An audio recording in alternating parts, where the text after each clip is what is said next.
Llegó, llegó.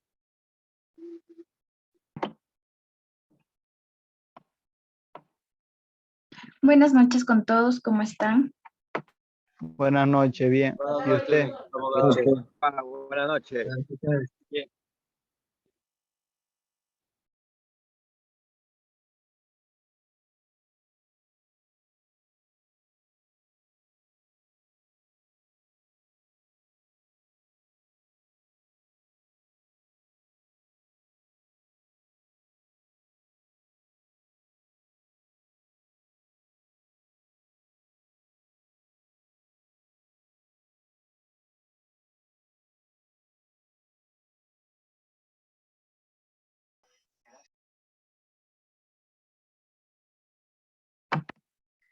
¿Cómo están? El día de hoy vamos a continuar con lo que nos corresponde, que es la unidad 2, gestión del servicio público, ¿sí? Les voy a compartir las diapositivas que corresponden a la clase de hoy. Les estoy abriendo.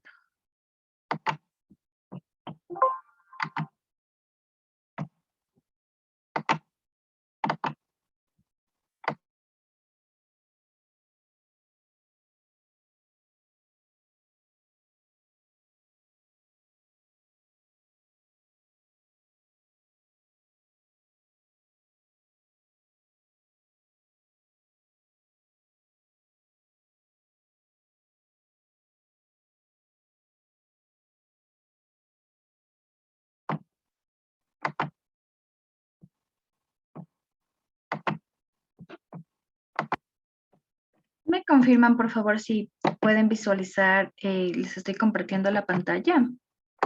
Sí, señora. Sí, se ve. Sí, ahora. Ya. Bueno, lo que corresponde a la unidad 2, que es la gestión de competencia y formas de transmitirla en el sector público, ¿no?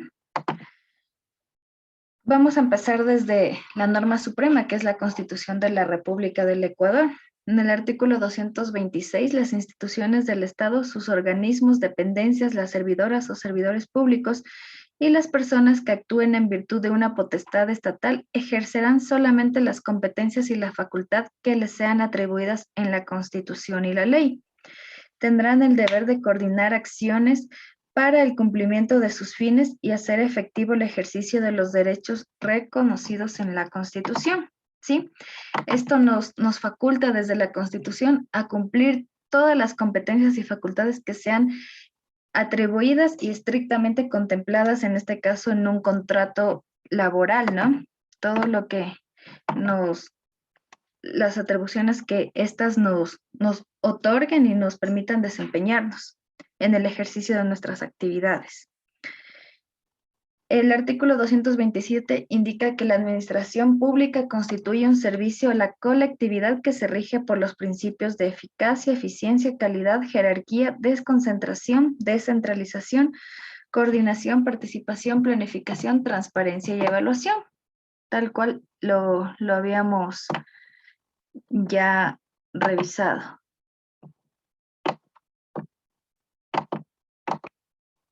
Me parece que deme un segundito porque parece que esto ya lo habíamos revisado, ¿verdad?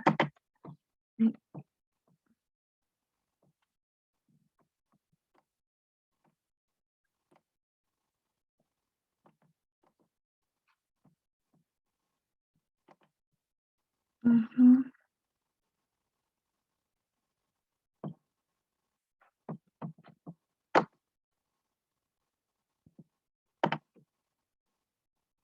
Sí, mil disculpas, eso ya lo habíamos revisado, ¿me confirman?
Listo. Vamos a revisar lo que corresponde a los CEP, las faltas disciplinarias y sanciones administrativas, ¿sí? Dentro de las sanciones nos corresponden sanciones que incurren en temas civiles, que pueden ser de materia contractual, extracontractuales, penales, administrativas. Estas se subdividen en leves y graves. ¿Ya? Todo esto nos rige desde lo que corresponde al Código Orgánico Administrativo, que es el artículo 15, ¿sí? Voy a pedir a un estudiante que me ayude leyendo. Vamos a ver acá. Jorge Piloso.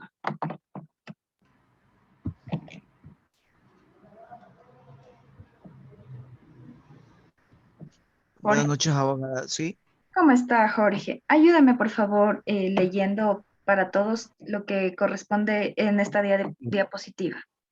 ya. El artículo 15, principio de responsabilidad. El Estado responderá por los daños como consecuencia de falta o deficiencia de la prestación de los servicios públicos a las acciones o misiones de sus servidores públicos o los sujetos de derecho privado que actúan en ejercicio de una potestad pública por delegación del Estado y sus dependientes controlados o contratistas. El Estado hará efectiva la responsabilidad de la o el servidor público por actos o omisiones dolorosos o culposos. No hay servidor público extenso de responsabilidad. El artículo 16, principio de proporcionalidad. Las decisiones administrativas se actúan con el fin previsto en el ordenamiento jurídico, se adoptan en un marco del justo equilibrio entre los diferentes intereses. No se limitará el ejercicio de los derechos de las personas a través de la imposición de cargas o gravames que resulten desmentidos de relación con el objetivo previsto en el ordenamiento jurídico.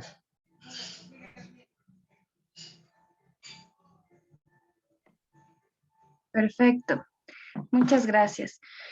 En fin, esto determina el principio de responsabilidad, lo que habíamos conversado anteriormente, que el Estado siempre va a responder por los daños causados a consecuencia de la falta, la deficiencia, la ineficacia de los servidores públicos, ¿sí? Y por defecto, si se determina que es a causa de ejercer de una negligencia del servidor público, el Estado tiene el derecho de réplica, de tomar medidas en contra de este servidor público, ¿sí? En esto, el principio de todo esto lo determina el Código Orgánico Administrativo en su artículo 15 y 16. Es así también el principio de proporcionalidad, donde las decisiones administrativas nos indican el justo equilibrio entre los diferentes intereses, ¿no? Vamos a ir revisando graduación de la infracción, ¿sí? Dentro de la graduación de la infracción tenemos varios niveles que vienen a ser verbal, escrito, pecuniaria, suspensión temporal sin goce de remuneración y por último, y la última instancia que viene a ser la destitución. ¿De acuerdo?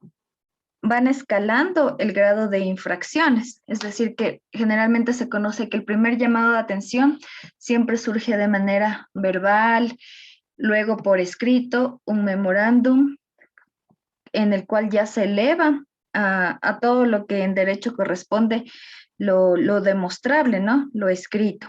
Pecuniaria, cuando existe de por medio ya una multa, un tema económico. La suspensión temporal sin goce de remuneración, cuando suspenden a un servidor público de sus actividades y lógicamente esto con perjuicio de la remuneración.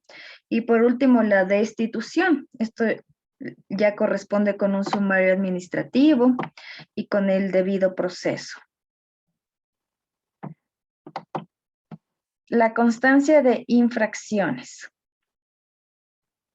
Aquí tenemos determina que el servidor público va a ser regido siempre por la LOCEP, por el reglamento de la LOCEP, el código de ética de cada institución, el reglamento interno de administración de talento humano, ¿sí?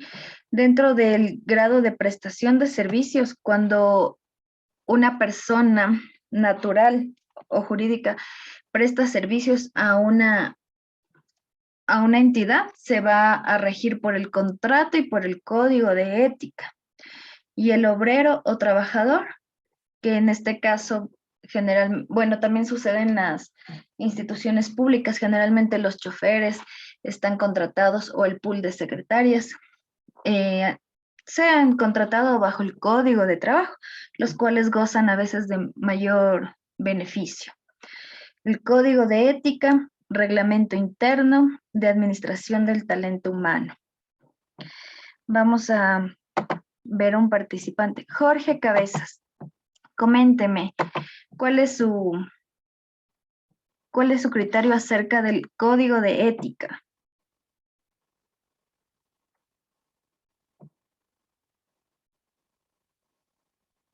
¿Está por ahí Jorge Cabezas?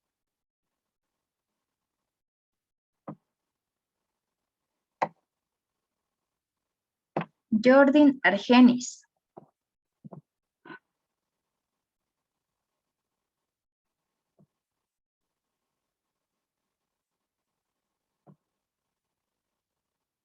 Jordin.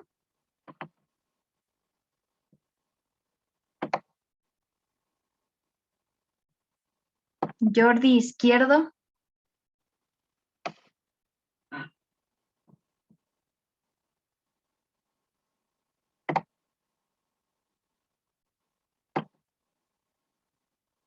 Leslie Suárez, ¿se encuentra?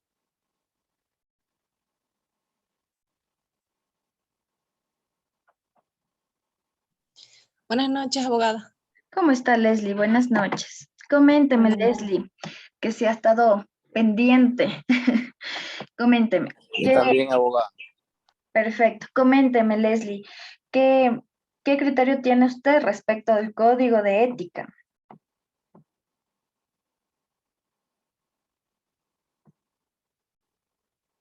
¿Conoce quizás en los lugares donde, si usted ya ha trabajado, se ha implementado un código de ética? ¿Qué criterio tiene usted al respecto?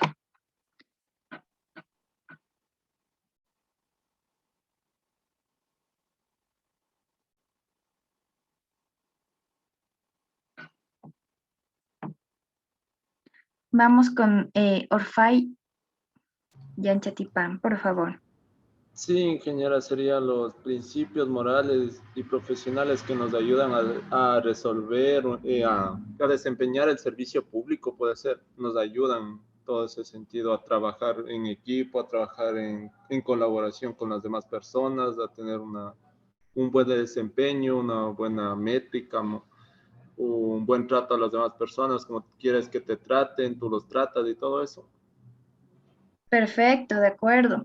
Viene a ser este tema que describe el compromiso de mantener un adecuado comportamiento profesional, que promueve un buen ambiente, que promueve, establecen las normas, principios y valores como guía para, por ejemplo, contrarrestar la corrupción, ¿no?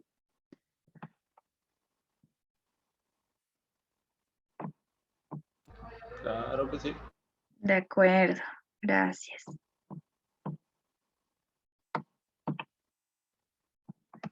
Vamos a ver otro participante que esté atento.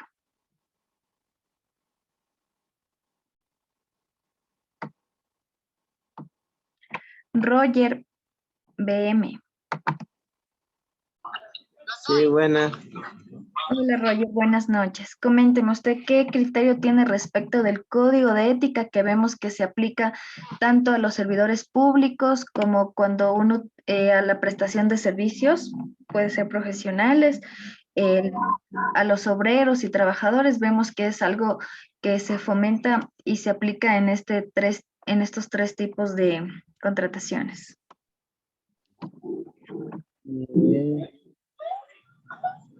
Pues que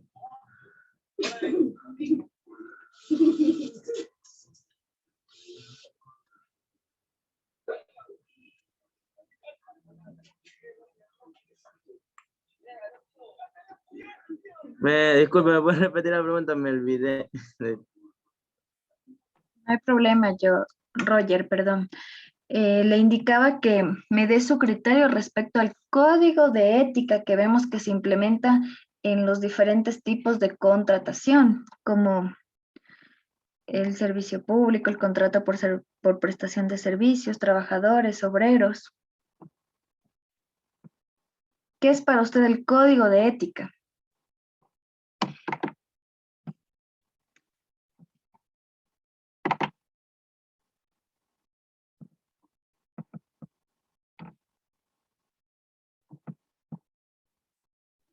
Pues lo que yo entiendo es sobre que impulsa en principios de valores de servicio público. Sí, y norma, ¿verdad? Norma el tema de tener una adecuada normas, principios, valores como guías para contrarrestar la corrupción, puede ser, Ya también, sí. y el buen desempeño de todos los funcionarios, trabajadores y obreros. De acuerdo. Gracias, Roger. Por ahí estaba levantando la mano Carlos Ramírez. Coménteme cuál es su aporte. ¿Qué nos puede compartir? Buenas noches, licenciada. Bueno, eso para mí es una de las funciones que cumplen los servidores públicos, las cuales permiten el buen trato hacia los demás, sobre la corrupción, desempeñar mejor su trabajo en un bien común. Eso es, licenciada. Perfecto. Y aunque la ética no es coactiva, no impiden castigos ilegales. ¿A qué se refiere que la ética no es coactiva?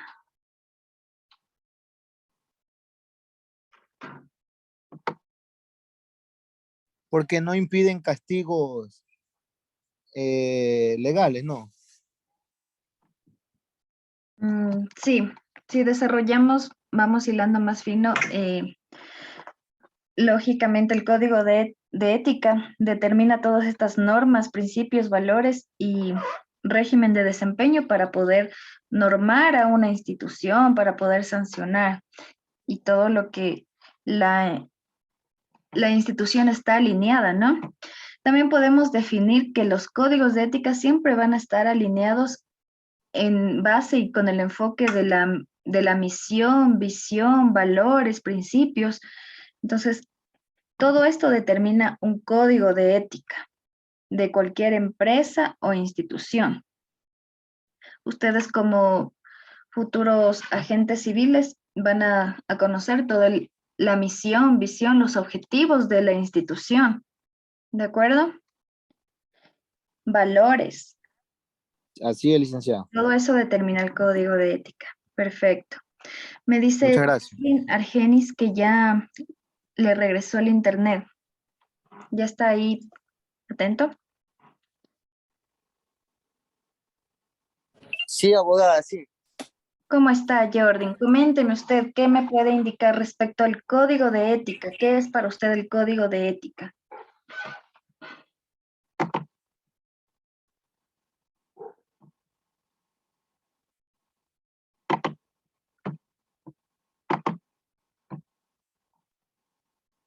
Jordan.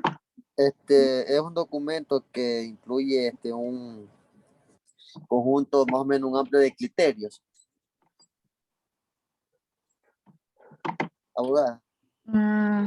Digamos que el código de ética es este manual que va a normar los principios, valores. Las normas y los valores, sí. Exacto, ajá, de toda institución que está enfocada y alineada desde la misión, los principios, la visión, los valores de determinadas instituciones, ¿no? Y que también nos alinean y nos orientan al buen desempeño de los funcionarios. Sí. Perfecto. Vamos a continuar con el régimen disciplinario. Les voy a compartir la pantalla.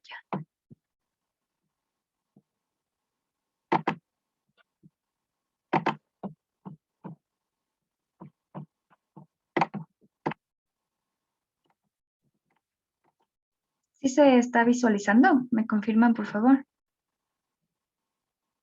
Sí, ingeniera. Perfecto. Sí, ingeniero. Gracias. A ver, un compañero que... Oscar Muñoz, ¿está presente? Sí, ingeniera. ¿Cómo está, Oscar? Buenas noches. Ayúdeme. Buenas noches, ingeniera. Buenas noches. Por favor, ayúdame con la lectura de esta diapositiva. Constitución, artículo 76. Garantías básicas del derecho al debido proceso.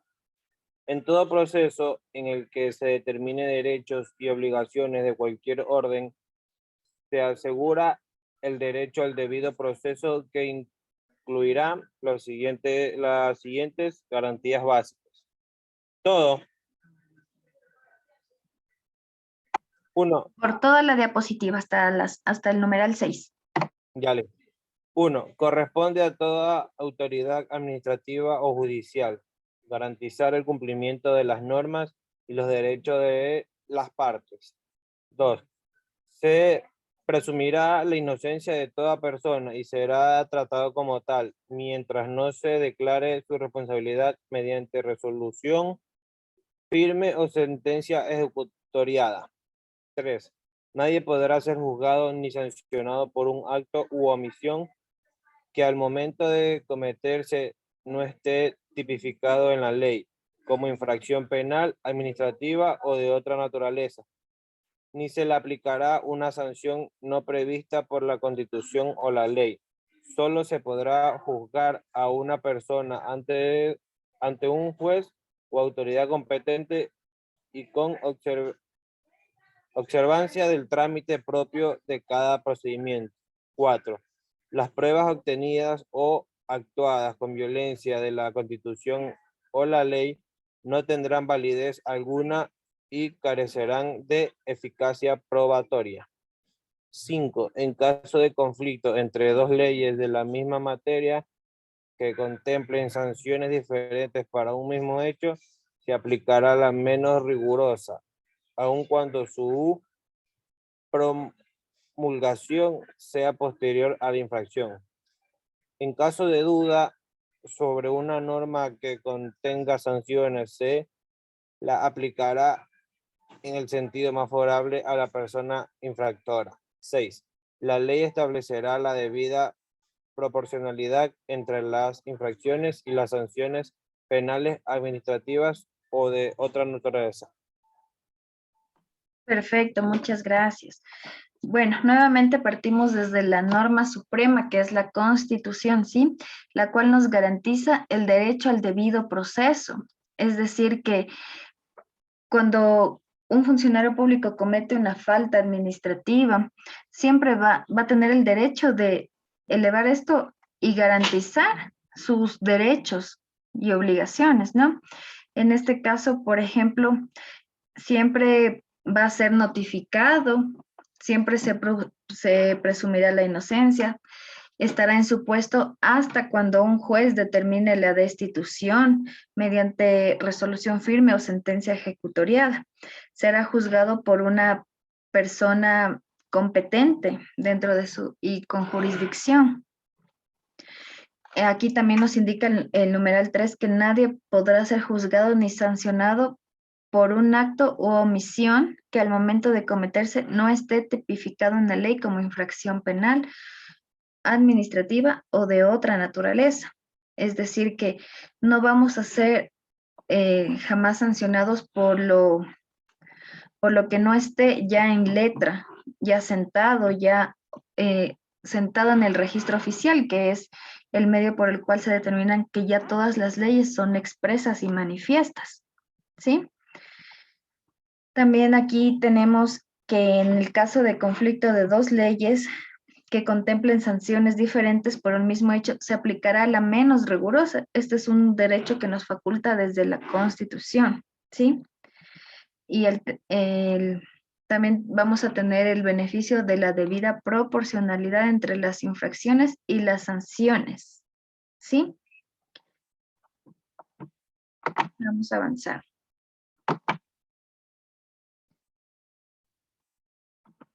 Vamos con otro compañero que nos... Michael Loor, ¿se encuentra conectado?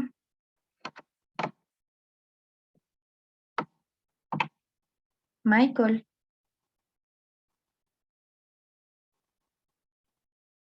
El señor Gonzalo Mora.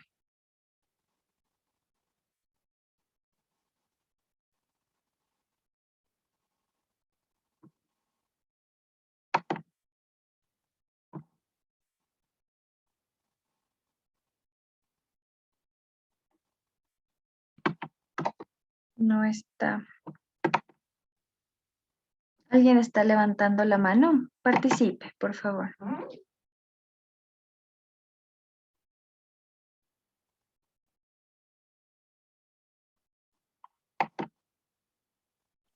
Ya, ingeniera, ¿puedo leer? Sí, por favor, muchas gracias. Ya, el derecho de las personas a la defensa incluirá la siguiente garantía. Nadie podrá ser privado del derecho a la defensa en ninguna etapa o grado procedente.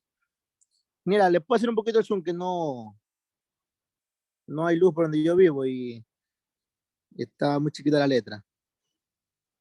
Ya ahí. Contar con el tiempo y con los medios adecuados para la preparación de su defensa. C. Ser escuchado en el momento oportuno en igualdad de condición. H. Presentar la forma verbal o escrita, las razones o argumentos de lo que se crea, asistir y replicar los argumentos de las otras partes, presentar pruebas y contradecir las que se presenten en su contra. Nadie podrá ser juzgado más de una vez por la misma causa y materia. Los casos resueltos por la jurisdicción indígena deberán ser considerados para este efecto. Quienes actúen como testigos o peritos estarán obligados a comparecer ante las juezas o juez o autoridad y a responder al interrogatorio respectivo. Las resoluciones de los poderes públicos deberán ser motivados. No habrá motivación si en la resolución no se anuncian la forma o principios jurídicos en que se funda y no se explica la pertinencia de su aplicación. Los antecedentes de hecho, los actos administrativos, resoluciones o fallos que no se encuentren debidamente motivados se consideran nulos. Las servidoras o servidores responsables serán sancionados. Perfecto, muchas gracias. Bueno, aquí claramente nos indica, y nada más como acotación, de que todas las personas tenemos derecho a la defensa, ¿sí? Si no se cuenta con un abogado, el Estado siempre nos va a otorgar uno de oficio. Es decir, que ninguna persona va a quedar sin una defensa técnica en ninguna etapa o grado del procedimiento, ¿sí? Lógicamente el abogado deberá contar con el tiempo y los medios adecuados para la preparación de la defensa técnica del procesado. También nos indica que nadie va a ser juzgado más de una vez por la misma causa y materia. Esto es un derecho que nos otorgan desde la Constitución, nuevamente. ¿Sí? Vamos a pasar con a ver, voy a rebajarle un poco. El sector privado.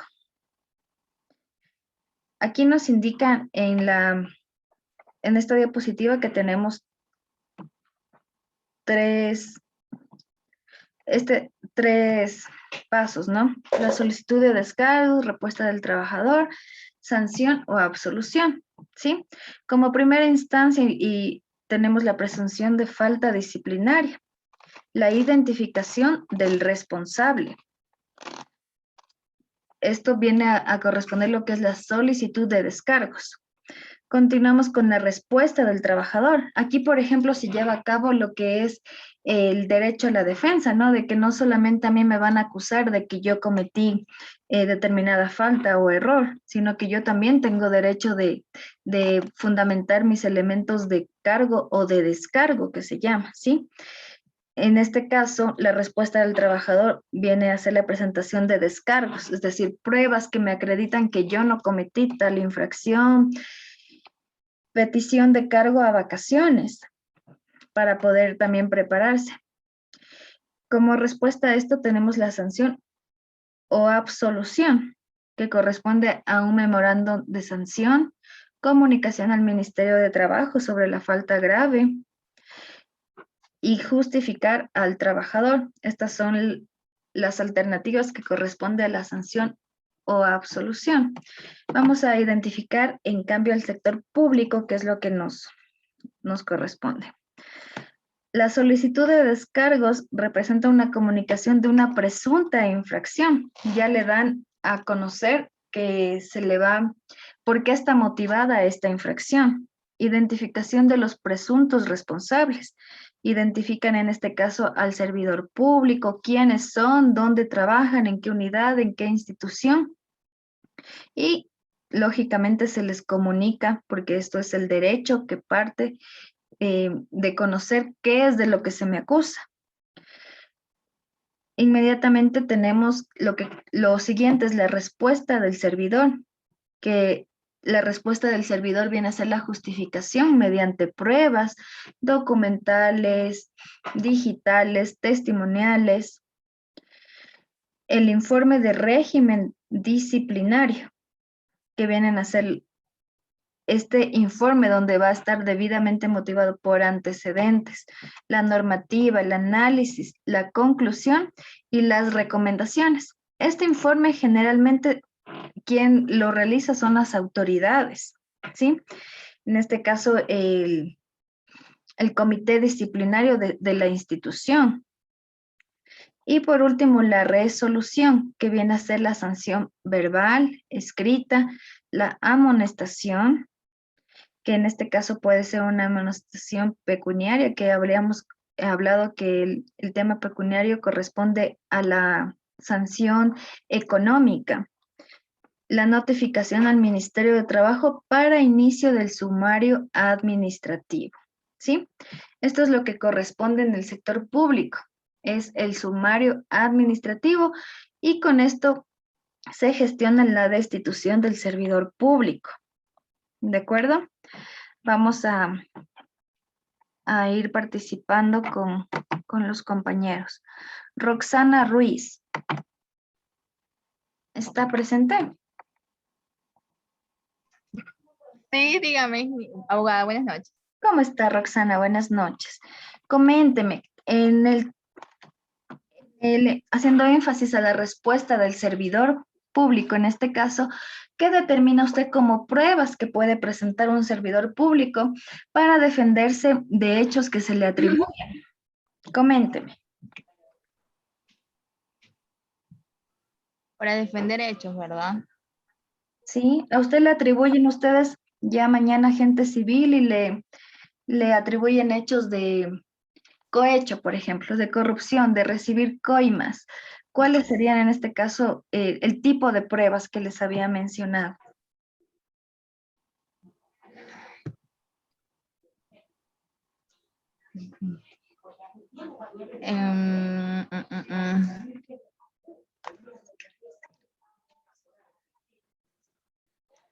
Pero, o sea, usted dice presentar pruebas que yo debo presentar o las personas que me quieran acusar a mí. Exacto. O sea, ¿qué tipo de pruebas hay? Sin hilar fino, por ejemplo, habíamos dicho pruebas documentales, ¿no? En este caso, si es que, yéndonos al ejemplo, que fuera que como agente civil de tránsito usted se ve expuesta ante una acusación de cohecho, de recibir coimas, dádivas, dinero, regalos, ¿cuál sería un tipo de prueba? Pues, Videos que nos graban eso. exacto, testimonial, ¿no es cierto? Y en su Claro. defensa, ¿qué puede ser? Testimonial, quizás un peritaje psicológico, ¿sí? Pero en sí, el tipo de pruebas que se determinan pueden ser documentales, testimoniales, digitales. Claro, porque siempre, siempre más es los videos y fotos que siempre graban como sea. Exacto. Y por ejemplo, si un video ya se hace, ahora como está de moda hacerlo viral, pierde validez porque los únicos que pueden grabar y para su defensa son los implicados, es decir, usted y la persona que incurre en el problema, ¿no? Ya. Listo, gracias. Vamos con René Rubio.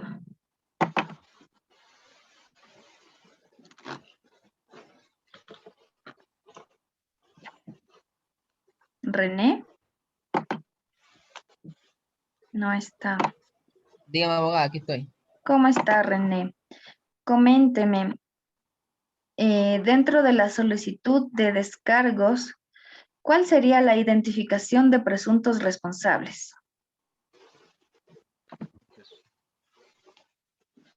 La comunicación de presunto. La comunicación y la identificación del responsable. Ujú.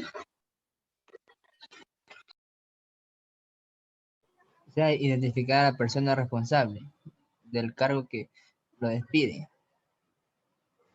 Exacto. No que Identificarse. le despiden, que le acusan, ¿no? Los hechos que le Claro. atribuyen sería, como aquí nos indica claramente la comunicación de la presunta infracción, porque todo es un presunto delito, ¿sí? El presunto infractor, hasta cuando se determine que efectivamente mediante resolución en firme o sentencia ejecutoriada, la persona ha sido declarada culpable. Todos somos inocentes hasta que se demuestre lo contrario, dicen, ¿no? Entonces, todo esto del régimen disciplinario, el procedimiento, siempre va a estar atribuido desde el debido proceso, es decir, que a una persona le comuniquen, ¿sí? En este caso, al presunto infractor, el primer paso es comunicarle los hechos que se le atribuyen, identificar quiénes serían los presuntos responsables, ¿sí?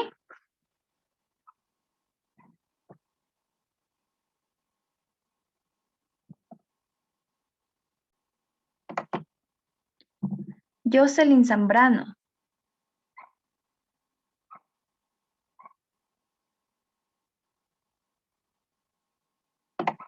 Jocelyn. Sí, abogada, dígame. ¿Cómo está, Buenas Jocelyn? Buenas noches.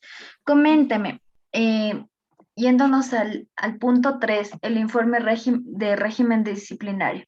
¿Quién realiza el informe de régimen disciplinario en una institución? Los superiores, no. De acuerdo, generalmente existe un comité de régimen disciplinario, ¿no? Suelen ser personas delegadas, en este caso el jerárquico superior, el director de la unidad, una persona delegada de talento humano, ¿sí? El jerárquico superior generalmente.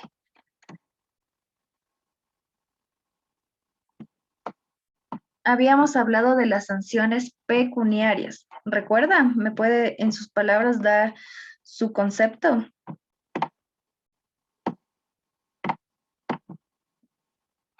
Jocelyn. ¿Puede repetirme otra vez la pregunta que no le escucho muy bien por el aguacero, que está un poco fuerte?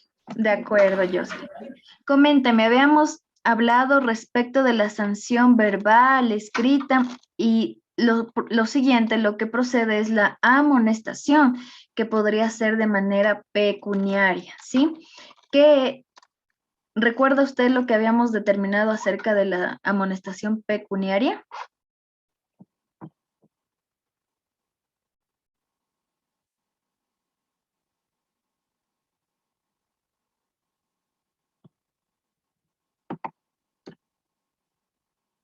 Jocelyn.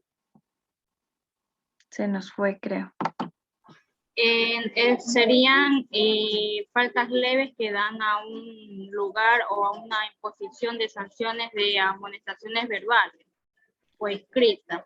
Ya, O también se le pueden decir como administrativas o multas. no.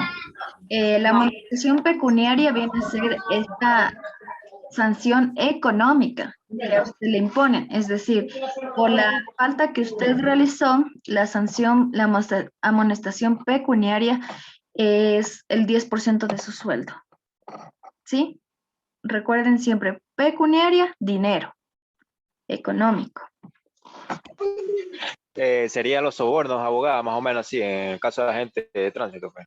No, la amonestación pecuniaria es la sanción que a usted le dan porque ya se ha determinado y se ha comprobado, en este caso, que usted es el responsable de cierta infracción. Por ejemplo, se me ocurre, usted llega tarde a la formación, a presentarse al área administrativa donde esté delegado o el área que esté delegado usted. Entonces, se levanta un informe, ¿no? Donde comunican que usted infringió tales reglas y demás. Y como resolución, después de la respuesta, el informe de régimen disciplinario y demás, determinan que la amonestación va a ser escrita y pecuniaria, ¿ya? Entonces, en este caso, escrita porque le dan a conocer a usted que la amonestación va a ser del 10% de su sueldo, por ejemplo. Eso es pecuniaria, la amonestación pecuniaria. Dinero, lo que le van a multar a usted, en otras palabras. ¿Sí? Ah, ok, listo, abogada. Listo. Me quedo con usted mismo. Ayúdeme leyendo el tema de las sanciones en faltas leves y luego las faltas graves. Listo, abogada. Las sanciones en faltas leves. Bien, está la amonestación verbal, la amonestación escrita, la sanción pecuniaria, administrativa o multa. Y las faltas graves, previo sumario administrativo, la suspensión y la destitución.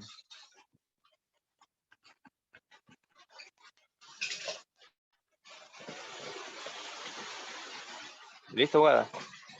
Perfecto, perdón. Muchas gracias.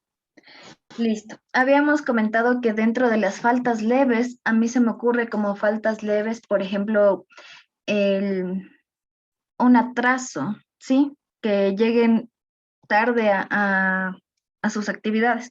¿Qué procede? La amonestación verbal de su inmediato superior que le llame la atención. El siguiente nivel, el siguiente escalafón vendría a ser la amonestación escrita. Y dentro de las faltas leves, la tercera instancia vendría a ser la sanción pecuniaria, administrativa o multa, lo que les había dicho, ¿sí? Acuérdense, cuando escuchen pecuniaria, viene a ser la multa, el tema económico directo, ¿sí? El castigo económico, para que lo recuerden. Y las faltas graves ya constituyen siempre un previo sumario administrativo, ¿sí? Después de haber tenido conocimiento, después de haber levantado el informe de régimen disciplinario y dar conocimiento al Ministerio de Trabajo, procede lo que incurre en las faltas graves, ¿sí? Que viene a ser la suspensión de las actividades y hasta la destitución del cargo. Siempre esto bajo sumario administrativo, que es el procedimiento que incurre el servidor público y la institución en el cual el servidor público siempre va a tener derecho a la defensa, ¿sí? Y la institución a formular elementos de cargo y de descargo. Y por último tenemos los efectos. Dice, si el Ministerio de Trabajo encuentra elementos que puedan conllevar una ulterior determinación de responsabilidades civiles o penales, correrá traslado a la Contraloría General del Estado. ¿Sí? Esto está clarísimo. Las sanciones, ¿para qué incurre la Contraloría General del Estado? Generalmente por las glosas, ¿sí? Porque se determina desde la responsabilidad civil. Segundo, las sanciones las impondrá máxima autoridad o delegado. La ejecución de las sanciones estará a cargo de la Unidad Administrativa de Talento Humano, ¿ok? En cuanto a las faltas leves, siempre va a tener lo que les había dicho, generalmente hay un comité de régimen disciplinario, siempre determinan una persona delegada de talento humano, ¿ya? Todas las sanciones administrativas que se impongan a las o los servidores serán incorporadas a su expediente personal y se registrarán en el Sistema Informático Integrado de Talento Humano y Remuneraciones administrado por el Sistema de Trabajo, ¿sí? Este es el sistema que tienen acceso todos los servidores públicos, de dejar todas sus actividades establecidas y todo va al file que le dice, que es el expediente personal, de donde se van a poder revisar todo el historial de los servidores públicos. ¿De acuerdo? Vamos a ver. No sé si alguien tiene dudas. Y nos vamos evaluando si está claro. Abogada, Dígame. la Contraloría ya ejecutaría ya la labor de más jurídica, ¿verdad? O sea, porque dice que el Ministerio del Trabajo, o sea, hace el traslado de todo, ya no tiene responsabilidad en ese momento y ya entraría como un proceso judicial con la Contraloría.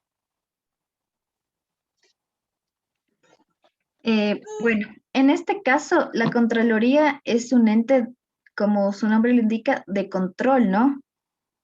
Es autónomo. En este caso, vendría a ser que la Contraloría norma la responsabilidad civil, ¿sí? Siendo que si encuentra elementos, siempre le va a trasladar esto al juez, al área jurídica, para que evalúen todo esto y se determine responsabilidades civiles, las cuales vienen a ser sancionadas mediante las glosas. No sé si usted ha escuchado las glosas, que a los funcionarios públicos, por ejemplo, en sobreprecios, se determina la responsabilidad civil de tal funcionario y entonces después de un procedimiento jurisdiccional se determina la glosa. Este funcionario tiene una glosa de $7,000, por ejemplo, que se calcula que ese es el daño, esa es la responsabilidad civil. ¿Ok? Vamos con... Sí, abogada, gracias.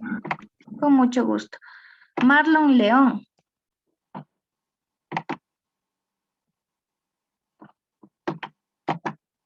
Marlon.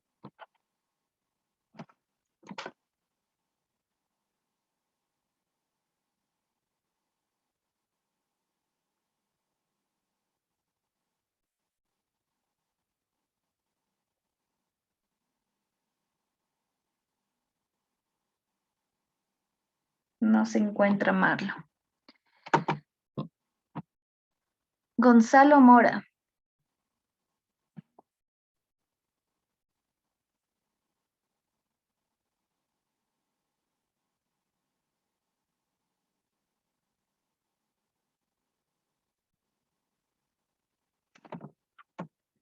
No está Gonzalo. Vamos con Jonathan Zamora.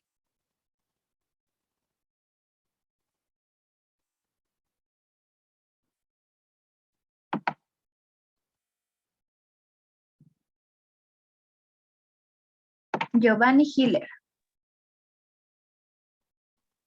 Abogada, es que está fuerte la lluvia por acá, por nuestra zona, y a veces no se escucha bien, pues creo que no escuchan los compañeros. Oh, ya. Gracias por la comunicación. Sí, ingeniera, o muchos compañeros no tienen datos y no tienen wifi por el momento. Acá en San Camilo está que llueve durísimo y se dio la luz también. Está en Santo Domingo. Ya. Acá en Quito también llueve tremendo, un tráfico terrorífico. Coménteme entonces, Inti Quispe está presente. Ingeniera, habla un poquito más fuerte, por favor, que todo viene y no se le escucha bien, disculpe. Ya, perfecto. Oscar, coménteme, usted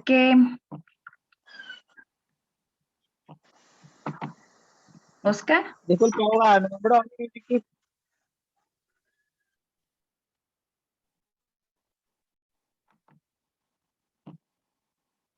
No, no le escuché. Brian Carranza, ¿se encuentra? Sí, sí, abogada, aquí estoy. ¿Cómo está, Brian? Coménteme. ¿Usted qué diferencias puede indicarme respecto a la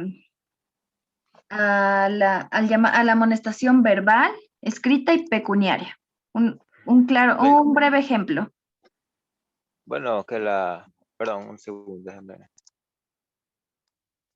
Ya, listo. La amonestación verbal, bueno, es el momento de que la empresa le da su amonestación por medio, les habla por medio de una reunión, qué sé yo, todo es verbal. Ya. La escrita. Eso es claro, ¿no? Que se eleva, a veces lo verbal se eleva por ser reincidente, se eleva a un tema escrito que viene a ser un memorándum, por ejemplo, ¿sí? Y la pecuniaria, Brian, indíqueme.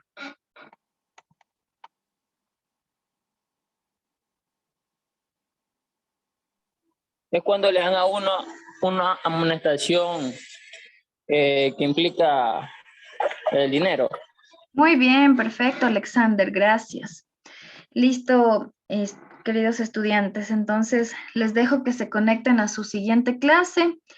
Muchas gracias por la atención. Si tienen dudas, me lo pueden hacer saber en este momento o ya nos despedimos. Continuamos el día de mañana.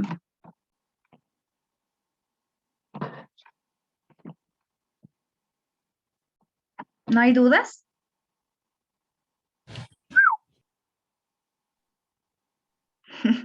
Supongo que fue un no. De acuerdo. Que tengan una linda Abogada, noche. Dígame. mi disculpa, se me fue la luz por un momento. Brian Carranza, que estaba hablando antes. ¿Cómo está, Brian? A ver, terminemos con usted. Coménteme. ¿Cómo determina usted la sanción pecuniaria? Sí, un ejemplo de sanción pecuniaria es por medio de multas y por medio de multas, sanciones, por medio de montos, dinero, money. Ajá, económica, perfecto. Entonces, si yo le digo a usted, le voy a amonestar verbalmente, es el llamado de atención verbal que le hago. Y Claro, por medio de un diálogo, comunicación. Si usted es reincidente en determinada infracción o falta, ya se eleva a escrito, ¿no? Mediante un memorándum, en un medio oficial que usted incluso pueda, si no tiene correo electrónico, lo firme. Y por último, si es la sanción pecuniaria, que ya viene a ser la multa, la sanción económica. Perfecto, Brian. Muy bien su respuesta. Listos. ¿Alguien más? ¿Alguna duda? No se muevan que voy a tomar una foto de la asistencia. No se vayan a salir. Abogada, Necesito estar con la cámara prendida, ingeniera. Sí, por favor. Es que no hay luz en mi casa.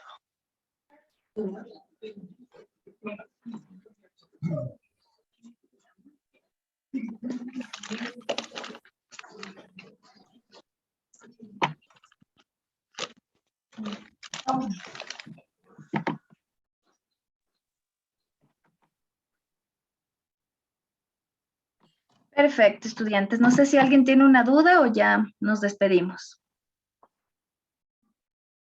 Bueno, yo le iba a preguntar respecto sobre la tarea, no sé si habrá comunicado algo al inicio, porque me conecté un poco tarde. Ah, ya. No, si tiene dudas sobre la tarea, hágame saber. Ya le cargaron.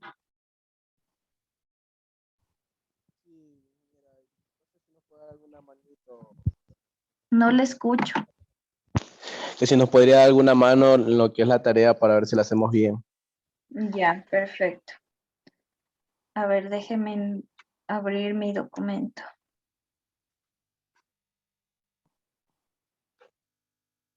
Ya. La primera pregunta brevemente les voy a ir diciendo, ¿no? Describa qué es el derecho administrativo y los principios según el Código Orgánico Administrativo, ¿sí? En sus palabras, no tan complejo ni tan técnico. El derecho administrativo es parte del derecho público que viene a normar todo el Código Orgánico, algo así, ya no les digo más para que puedan desarrollar su tarea. Los Está bien, principios, ingeniero. habíamos visto que los principios vienen a estar, derivan desde la norma suprema que es la Constitución, como el principio de eficacia, de eficiencia, de transparencia, ¿sí? Y otros más que ya ahí van a ir revisando ustedes. Luego dice, establezca la diferencia entre competencia y jurisdicción. También les había dicho que ¿qué es la competencia? Lo que yo puedo hacer, dónde puedo hacer, qué es lo que me permite la ley hacer. Y la jurisdicción, ¿en dónde? ¿Sí? Entonces, prácticamente eso. El hecho administrativo, creo que revisamos bastante. El contrato administrativo, que es el tema, por ejemplo, de Panavial, las concesiones y demás. Entonces, un concepto pequeño para que puedan, pero que puedan desarrollarlo ustedes y lo tengan bastante claro, ¿sí? Y dice, la última indica el concepto básico de la LOCEP, ámbito y aplicación, ¿sí? ¿Qué es la LOCEP? Ámbito, ¿dónde se aplica la LOCEP? ¿Sí? ¿A qué norma la LOCEP? ¿Norma a todos los trabajadores? ¿Ya? Creo que con eso ya les he dado bastantes pautas. El servidor público y privado. No, la LOCEP es únicamente para el servidor público. Ah, verdad, sí, tienes razón. Ya. Listo, Brian. Les dejo entonces que se conecten a su siguiente clase. Que tengan una linda noche. Gracias igualmente. Gracias, Gracias, abogada. abogada. Hasta mañana. Gracias, Que nos abogada. vemos. Pásala bien. Chao.